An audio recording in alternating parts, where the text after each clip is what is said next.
Two children walked into school alone on a freezing December night. Their coats were worn, their boots scuffed, their hands clenched so tightly their knuckles turned white. Backstage, at the Winter Waltz, the sister lifted her brave but pleading eyes and whispered, "Sir, could you be our family tonight?" No one could have predicted what happened next. This is the story of a grieving father, two lonely siblings, and a loyal German shepherd who found each other in a snowstorm and changed their lives forever. Before we continue, tell us, where in the world are you watching from? Snow pressed against the tall windows of Whittier Elementary, December wind howling through Minneapolis streets. Inside, flickering stage lights cast weak shadows across velvet curtains and half-assembled winter scenery. Emma sat backstage, her thin frame leaning against the wall.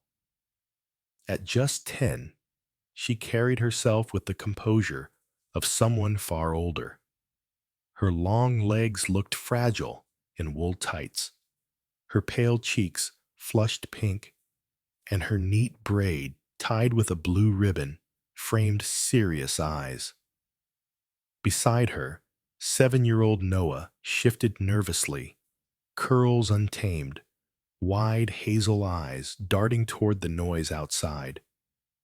His round face was pale, his hands clutching a folded program with Family Waltz circled in pink.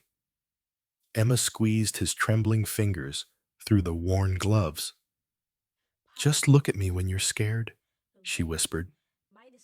Noah nodded faintly, trying to believe her.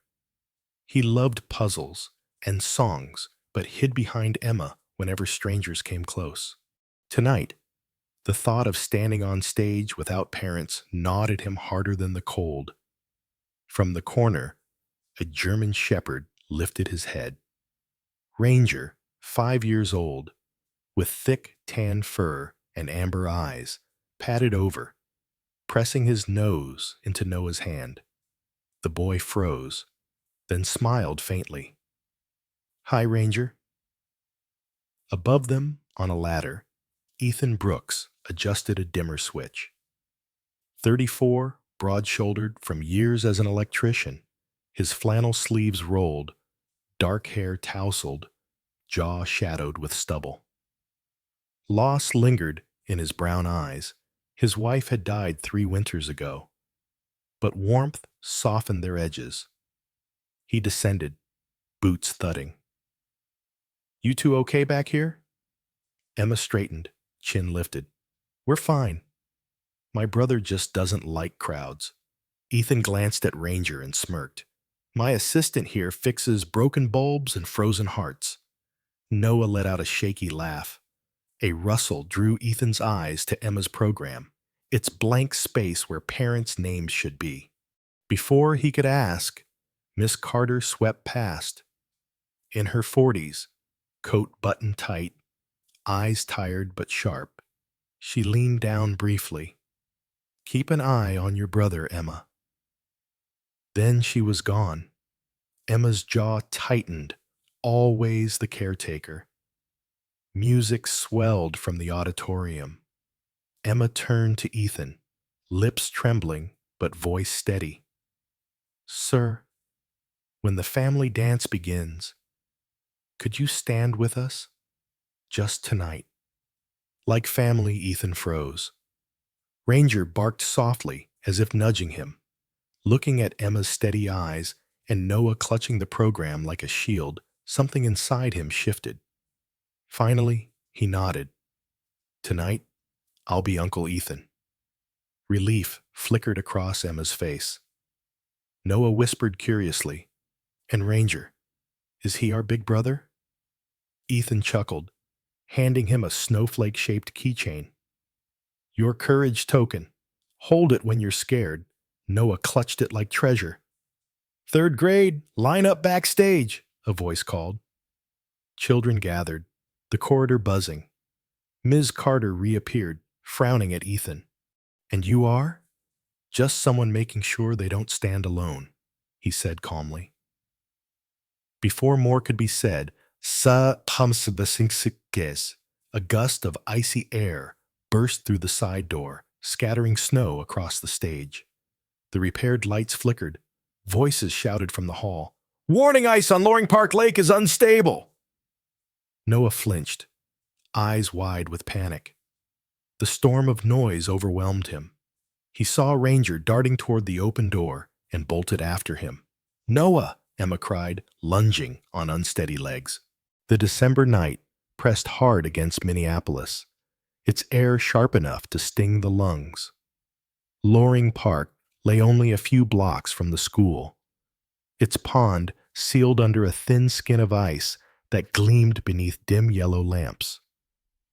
Snow hissed through the bare branches, and small footprints curved dangerously toward the water's rim. Noah stood trembling, his small frame silhouetted against the frozen expanse. His curly hair was matted with snow, his wool coat too big, sleeves covering his hands.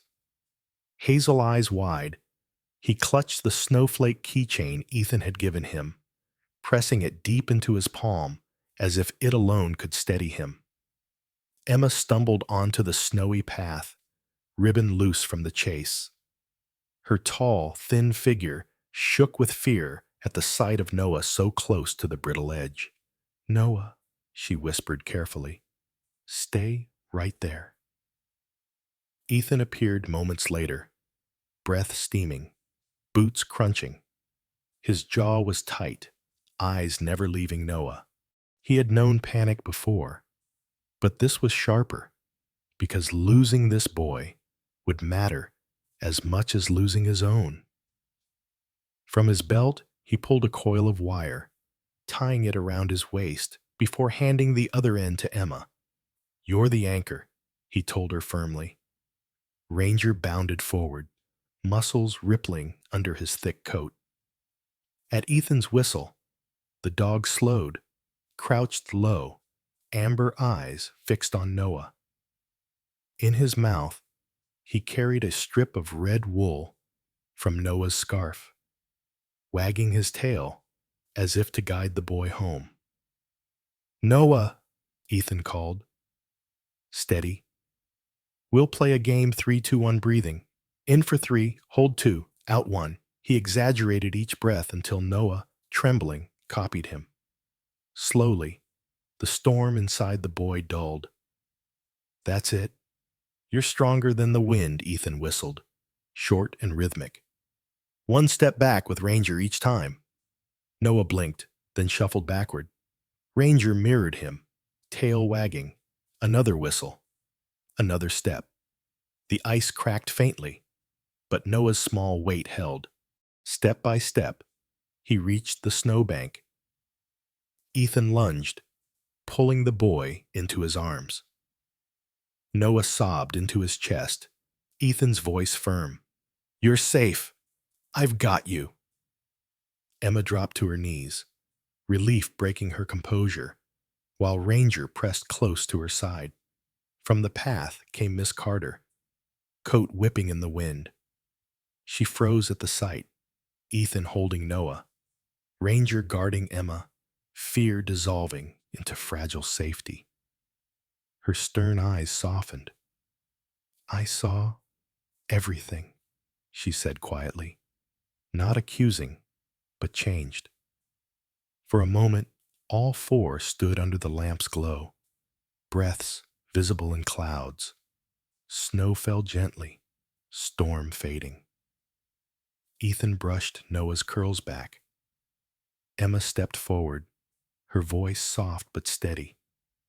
If tonight you were our family, what about tomorrow? The words lingered in the frozen air, heavier than the storm. Ethan opened his mouth, but the night held the answer back. The question, left suspended like snow, not yet fallen. The storm eased by morning, leaving Minneapolis coated in a brittle crust of snow. Nicollet Mall bustled faintly under the hush of winter. In a small cafe with fogged windows and thick cocoa, Ethan sat with Emma and Noah at a wooden table. Ranger lay at his boots, steam rising from his damp coat. Ms. Carter joined them, coat draped over her chair, pen ready. "Last night could have ended badly," she said evenly, "but it didn't because someone stayed." She nodded at Ethan, who shifted uncomfortably. Hands wrapped around his mug, Ethan murmured, "I don't make promises I can't keep." What happened wasn't luck. It was being there. Emma's eyes lingered on him, studying the firmness in his words.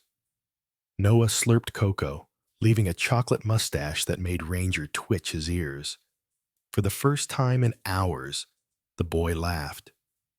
Emma dabbed his lip, smoothing his curls, half mother, half sister. Ms. Carter leaned forward. "You're a single father with a daughter already. Do you understand what you're asking?" Ethan exhaled. "I do. Linda and I once dreamed of adoption. I built a room for it. It's still empty, too quiet." His honesty hung heavy. Emma tilted her head, recognizing his loss as kin to hers. Ranger nudged the empty space by the chair, as if confirming the silence.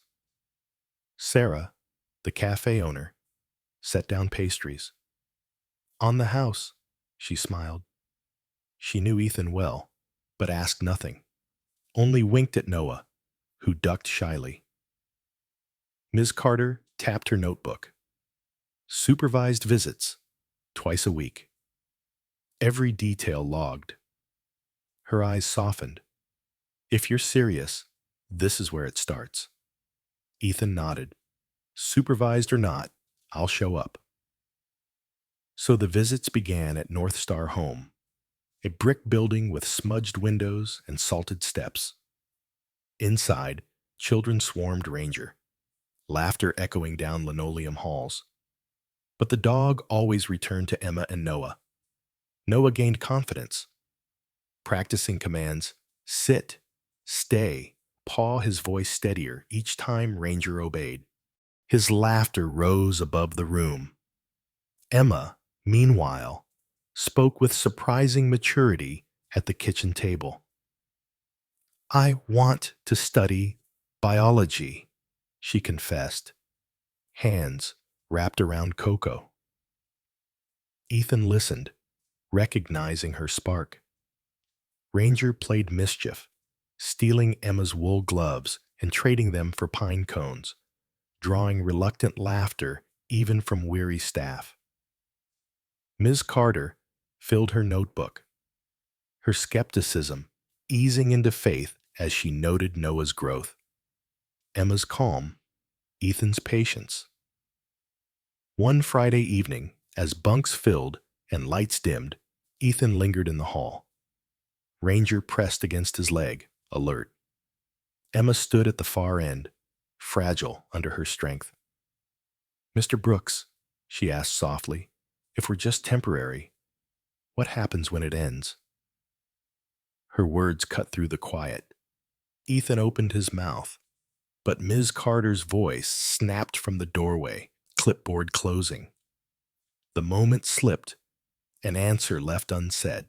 The December sun glimmered weakly above Powderhorn, casting long blue shadows over snowbanks and rows of modest houses, smoke curling from chimneys. Ethan's weather-worn blue home stood on the corner, its porch rail groaning under weight. That morning, it was alive with neighbors carrying boxes, rugs, and tools. Hammers struck, voices blended, and the quiet street hummed with effort. Mr. Howard, a broad-shouldered carpenter in his late 50s, worked the porch rail with deliberate care. His salt and pepper beard framed eyes bright behind safety glasses. Yet loss shadowed him. His wife had died the winter before. If kids are going to run up these steps, he muttered, tightening a beam, they deserve railings that don't wobble. Inside, warmth carried the scent of pine wood and cocoa.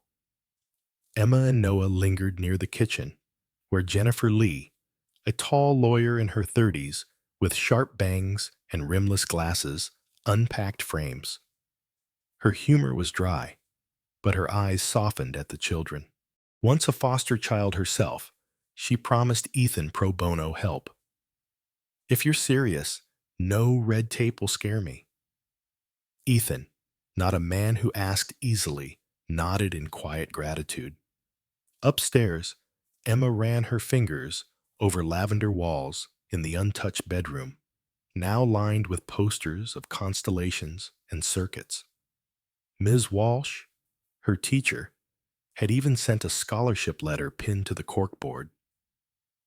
Downstairs, Noah crouched over Lego bricks, building a snow bridge. When his turn came to share, he hesitated until Ethan caught his eye and gave a slow nod. Noah straightened, voice trembling but clear, pride warming his cheeks when applause followed. Later that week, Miss Carter arrived for inspection. She noted the fridge plastered with therapy schedules and emergency numbers, the quiet basket labeled for Noah, and a printed emergency plan by the stairs. Pausing, she glanced at Ethan with Ranger beside him. "You've thought of everything," she murmured. "I've thought of what matters," he answered simply. For once, her sternness softened. That night, neighbors returned with casseroles, cider, and quilts. Laughter rose from the porch where new railings shone under strings of lights. For Emma and Noah, who had known only temporary walls, the warmth of a crowded house felt strange, then slowly safe. Noah handed out pie with sugared cheeks, while Emma blushed under Mrs. Howard's urging to join the church choir. Ethan leaned in the kitchen doorway, mug in hand, watching his once silent home alive again. But when the laughter faded, Emma lingered by the stairwell, staring at the lavender room. "It feels like this is already home," she whispered. After a pause, "But what if someone changes their mind?" Her words hung between them like fragile icicles. Ethan opened his mouth, but the tolling church bells swallowed his reply. The courthouse on 4th Avenue loomed pale against a sky heavy with snow. Minneapolis in January tested resolve, yet people hurried inside, boots crunching on salted pavement, breath like smoke. In the waiting area, Ethan sat with Emma, Noah, and Ranger at his feet. The German shepherd shook off flakes, making children laugh. Noah clung to his fur, while Emma sat upright in her oversized gray sweater, her braid neat, her eyes steady. Ethan's jaw was set, salt stains on his boots, calloused hands restless. When the bailiff called, they entered courtroom 3B. Judge Leonard Howard, silver-haired and stern but kind-eyed, presided. Jennifer Lee stood poised at the petitioner's table. Ms. Carter observed from the rows behind, clipboard ready. "Mr. Brooks," the judge said, "you're requesting foster to adopt placement. Do you understand the weight of that?" Ethan rose. "I do, Your Honor." Asked what he would do when storms came, Ethan's reply was steady. "Families don't abandon each other. You wake early, clear the path, make sure no one is left stuck. That's what I'll do." Judge Howard then asked Emma to speak. She rose, chin high. "I don't want to be saved. I want to be chosen, both of us, together. We've always been a pair." Her voice wavered, but held. Silence followed, heavy with meaning. Noah stood next, pulling out the snowflake keychain. "This is my brave charm," he whispered. "But maybe it's not magic. Maybe it's because Mr. Ethan and Ranger make me feel brave. I don't want to lose that Jennifer Lee pressed the case. They're not asking for perfection. They're asking for permanence." Mr. Brooks is prepared, supported, and present. Judge Howard tapped his pen before ruling. Temporary foster to adopt placement granted to Mr. Brooks, with review in 6 months. Relief washed through the room. Emma exhaled. Noah clung to Ranger. Ethan bowed his head. But as the gavel echoed, Jennifer's phone buzzed. She read a message, face tightening. Leaning close, she whispered to Ethan. But Emma overheard. "Another family has applied for Noah." Separately, Emma's breath caught. She clutched her brother's hand fiercely, as if the courtroom itself might tear them apart. Noah, confused, looked to her for answers. Ethan's jaw set, but before he could respond, Judge Howard rose to leave, unaware of the storm now breaking inside the family that had just begun to hope. March in Minneapolis was a contradiction street slushy, snowbanks gray. Yet the Mississippi showed its first cracks of freedom from ice. Along its banks, Ethan stood with Emma, Noah, and Ranger, as though the changing river mirrored their own season. Ethan's hair, flecked with gray, blew in the wind.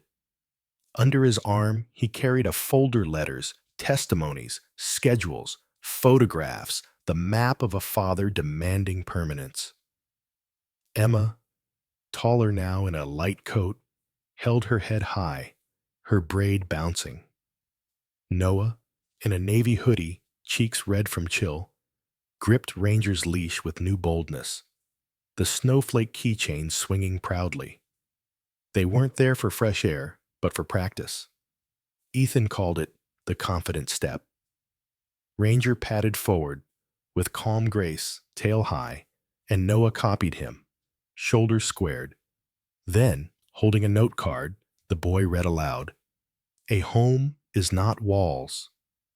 A home is where footsteps echo my sister's voice, Mr. Ethan's boots, Ranger's paws. That's my house." For the first time, his voice rang clear.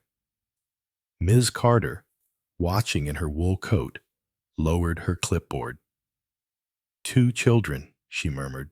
"1 heartbeat, not 2 futures. 1. She turned to Ethan, her voice firm now. "Whatever the paperwork says, they must not be separated." The next week, they returned to the courthouse. Judge Howard, spectacles low, reviewed Ethan's supplemental file letters from teachers, neighbors, community support. "Emma Whitfield," he said, "your words about being chosen, not saved, carried weight." "Noah Whitfield, your vision of home silenced this court. What binds you is not pity, but commitment." The gavel struck. This court approves the adoption petition. Both Emma and Noah will be adopted together by Mr. Ethan Brooks. Relief swept through the room. Jennifer Lee squeezed Ethan's shoulder. Ranger barked. Emma wept into Noah's hood, and Ethan pulled them both tight as if to shield them forever. Outside, drizzle fell. Neither snow nor rain, but something in between. Ranger splashed puddles.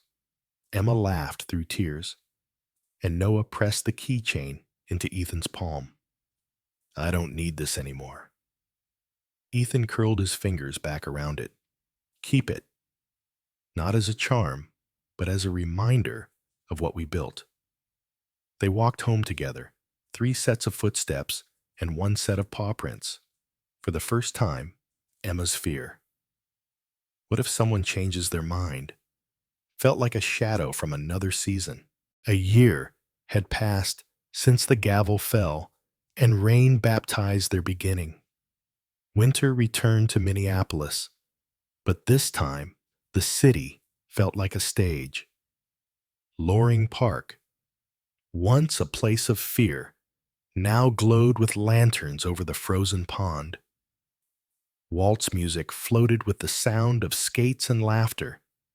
Ethan stood near the rink, his navy peacoat buttoned high, scarf tucked neatly.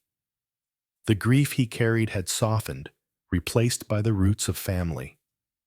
Emma, 11, lanky in a crimson coat, braid long and ribbon matching Noah's scarf, walked with grace and laughter in her eyes. Noah, 8, bounded ahead in a puffed blue jacket, curls wild, twirling the snowflake keychain like a badge of courage.